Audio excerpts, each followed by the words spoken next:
right, what is going on, everybody? This is Brandon from Comics Kings.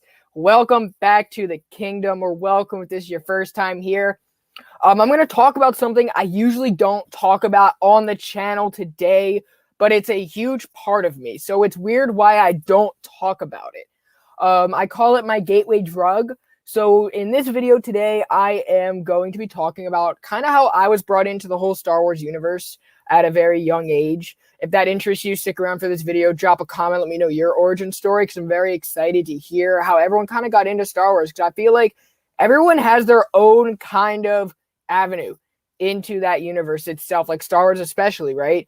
We all kind of tether to Marvel and DC as a collective, but Star Wars always has that personal meaning.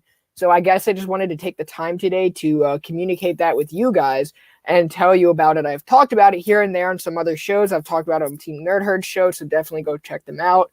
But I've never really talked about it here, which is weird. I've never really talked about how much I love Star Wars, right? So I know a lot of people who are watching this video, you guys started probably with the original trilogy or the prequels, seen it in the theaters. I started with the original trilogy when I was 4 years old. I started with the original trilogy. My uncle, that was kind of like our way of bonding. And he was like kind of like my master. I was his apprentice, right? We were very close at the time, and that was how we bonded, right? So he lived in Pittsburgh, I was in Maryland. So whenever we were together over holidays or Steelers football games, if my parents went to the game I would watch Star Wars with him. So we started with the original trilogy, right? 4 through 6. So A New Hope, Empire Strikes Back, Return of the Jedi. And I fell in love with it. I love Star Wars. I knew all the characters. I would get those little sticker books at 4 years old, and I'd put them together. And then we watched 1 and 2 because Revenge of the Sith came out right when I turned, like right around when I turned 5. Okay, so I actually got to see that in the theaters. That was probably one of the first movies that I saw in the theaters, or that I remember seeing in the theaters. I'm sure I saw like a Disney movie here or there in the theaters, but that was one of the movies that I remember watching for the first time, and I was like probably 5. Okay, so with that being said, now we have the whole trilogy, right? We have the original, and then we have the prequels. Okay, and I loved it. I loved it. Let's say what's up to the chat. We got Perry in here. What is going on with you, man? We got C-List E-Man. What is going on, brother? How are you doing? We got my handsome homie Roscoe. What's going on, man? We got You Promised Me Comics. How are you doing? C-List E-Man says, for me, it was the OG. Your first movie was Return of the Jedi. Your mom took me to see it in theaters. You had to go backwards, right? So the Vader reveal didn't hit you hard. Yeah. For me, like, it was so weird because my favorite character when I was growing up was Chewbacca, right? I think he was like the first character that I ever fell in love with. Eventually, when I turned 6, we went to Disney World, where I actually was able to get a signed picture of Peter Mayhew, who played Chewbacca. And that was just a great experience because, like, as a kid, when teachers would ask me what I wanted to be when I grew up, if it wasn't a football player, it was definitely a Jedi, none of which have panned out yet. I don't know, still hope maybe, but that was definitely it. That was the way that I was. I was obsessed with Star Wars. During like recess as a kid, I would just make up battle scenes in my head. To this day, I think I'm still writing Star Wars stories, like little fan fictions that I just keep to myself. Maybe one day I'll let them know to the world. I'm writing one right now. But that was really how I got into Star Wars. And my 6th birthday was a huge Star Wars birthday party. My uncle, the one that I was really close with, he dressed up as Yoda. So to me, that meant the world. And then later when I was in 2nd grade, I think I was 8 years old, we got the Clone Wars. Okay. So for me, right, from seeing the prequels, I was very attached to Anakin, right? Anakin's story was very much reminiscent to mine as a kid, because as a kid, I was kind of like out there, I didn't really have a lot of friends growing up. So Anakin was always a character who was kind of outcasted, right? Kind of doubted. And that's really how I felt as a kid. So I really looked at him. What is going on, Glitter? What's going on? How are you doing? So when we got the Clone Wars and you kind of saw Anakin step into that shell, right? Because we saw him turn over to the dark side. We saw where that rage went. And to be very honest, I would do the same thing if I was in Anakin's shoes. I don't care what any of y'all say. I would turn my back on everyone, right, with the stuff that he had to put up with, And since he was doubted from day one, from day one. So I really, I was very much attached to Anakin as a character in the Clone Wars. Right, we saw him mature. We saw him teaching Ahsoka, and I saw the animated movie right in the theaters, and then it ventured into the TV series, which came on every Friday night. And I would go in my parents' room because we would have family over then, and I would watch every episode as it dropped, every single season, Friday night, 8 o'clock. Well, until they switched it with Ben 10 and it moved to 8:30 or 7:30. But there was usually my time slot, like for me to be by myself watching Star Wars, right? And I was just the happiest kid. That was like my program. Like my grandparents, they would watch The View and everything, all the old people nonsense. I would watch Star Wars. Okay, I would build the Legos as a kid, and I had a huge Lego collection until a medicine ball hit it, and I was very much distraught enough to not put it back together. But that's a different story for another time. All the video games, the Lego video games, had all the toys, had all the action figures, Star Wars was really my jam, So like my childhood really started with the Clone Wars, right? My childhood really started with the Clone Wars. Right now, fast forward, right now, keep in mind throughout this time, I'm still watching Star Wars, but now like when I'm 18, I'm 20 now, but when I turned 18, they're now still announcing shows like The Mandalorian. We're not going to talk about the Rise of Skywalker era because I don't care about it. I get it, but I don't care about it.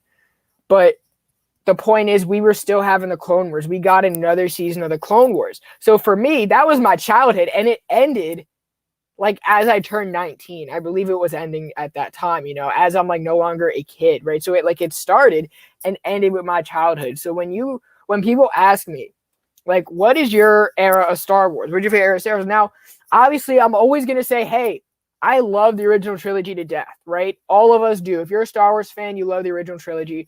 But for me, the most personal moment was the Clone Wars. Yeah, we had Rebels here and there, but I was more of I was in like middle school. I was in high school as Rebels was coming out. So I didn't really watch that too heavily. I didn't really pay close attention. The characters were very weird at first until I rewatched it. And I was like, oh, because I didn't get to the part where we had Thrawn yet, right? I gave up before we saw Thrawn. But then, yeah, we got Clone Wars, and I was kind of back into it, like hardcore. And everything that I grew up on, we were getting closure with, right? Or like there are still stories being made. Today, those stories are being are connecting, right, in The Mandalorian. They really are connecting, especially in the second season where we had Ahsoka, we had Sabine, guys. No, we didn't have Sabine. We had Bo-Katan. Sorry, we had Bo-Katan. We're getting Sabine in the Ahsoka show because they just started casting her. They just announced that they were casting her. By the way, you guys, if you are here, make sure you guys hit that thumbs up. We are going to hang out with No Good Comics next. So if I do have a wrench in here to drop that link for me, go for it. But that's really my story into Star Wars. Is like you asked me who my favorite characters are. Vader, Han Solo, well, Vader / Anakin, Han Solo, probably my two favorites. And I'd have to go into some of the clones, because those are really the characters that got spotlighted the most for me. Ahsoka was a very big influence on my childhood as well, right? So when I'm talking Star Wars with a lot of older people, yeah, I mean, I'm able to talk about Darth Maul, right? Even Darth Maul being in Rebels was huge. Even Darth Maul being in the Clone Wars was huge, right? Or people who grew up on the original trilogy, right? Adults. These people are a lot older now, probably like in their 50s or 60s at this point. But this was really my generation of Star Wars right there, right? And the other beautiful thing about Star Wars, when I was in high school, I was teaching karate, right? I was teaching karate for a lot of kids, and until they announced the post original trilogy, like 7, 8, and 9, right? The bad movies. Even those movies still kind of carried on the legacy because, I remember as a kid, right, I would go to Halloween dressed up as a Star Wars character almost each year, right? Every single year I'd go dress up, wanted to be this character, build this Lego set. When I was teaching karate, right, all my students were just as into Star Wars as I was when I was their age, but into their own cast of characters, right, that they're growing up on. So that was just a bond that I shared with those students, and throughout the time. Star Wars today is like something that's really universal. It's a culture. It's like you like Star Wars, you're automatically their brother, and that's when it comes down to now. I say Star Wars is my gateway drug. It was the first comic book I ever bought. It was a Knights of the Old Republic. I ended up getting it signed at the last con I went to. So I think it was Galaxy Con last year. It was like last February before like we went into the lockdown. I ended up getting that signed, right? The first comic book I ever had was Star Wars. Star Wars was my gateway drug into this whole fandom. I don't think without Star Wars, I would have ended up liking Marvel, DC, or even like some of these independent books. And I do need to do a better job at kind of continuing talking about Star Wars on the show. And we have the Bad Batch going on right now, which has been completely fantastic. The Bad Batch has been phenomenal. You know, they address the whole Kanan situation, and they're kind of giving us more spotlight on how the clones got disbanded and the Empire kind of took over the world, which is really cool. You know, there are a lot of little Easter eggs that are kind of combining this universe that has been a part of my entire life. You know, which to me it's fantastic. You know, whenever I get down, it's like I always put on Star Wars, and it's automatically so uplifting because like all those memories come back, and it's like when I feel like now it's like, I know I'm not that old, so bear with me. I know I'm not that old, but the nostalgia really hits. I feel old saying that. The nostalgia really hits, you know, building those Legos, you know, just like trying to figure, the best thing about Star Wars is that there's endless stories too, is you could write your own. There's so many Jedi that you can write your own story with. There's so many Jedi you can get attached with, so many characters that are just so personable, right, and so relatable that you can just venture off and talk to them, or not talk to them, and like write them if you do like to write, or go watch them, right? And that's the beauty of the Clone Wars as well, is if you like a specific Jedi, they're in there. What's going on, Bobby? Station. How you doing, bro? So that's really my experience with Star Wars, kind of how I got into it. It was really my uncle. And just going back, rewatching Star Wars today, even today, still hits. I'm at that point right now where I am rebinging the Clone Wars, and I'm just like, everything is hitting. That's why I kind of wanted to come on here. I was like, wow, I never talk about the thing that I care about the most. Like, I love Nightwing, I love Daredevil, but I love nothing more than Star Wars. I love nothing more than Star Wars. That's just it. Enough said. But anyway, guys, it is 7:30, so we do have to go hang out with Justin. If I could get somebody in here. I don't even have a wrench in here. This is ridiculous. I had Old Wolf, but I think he's sipping now.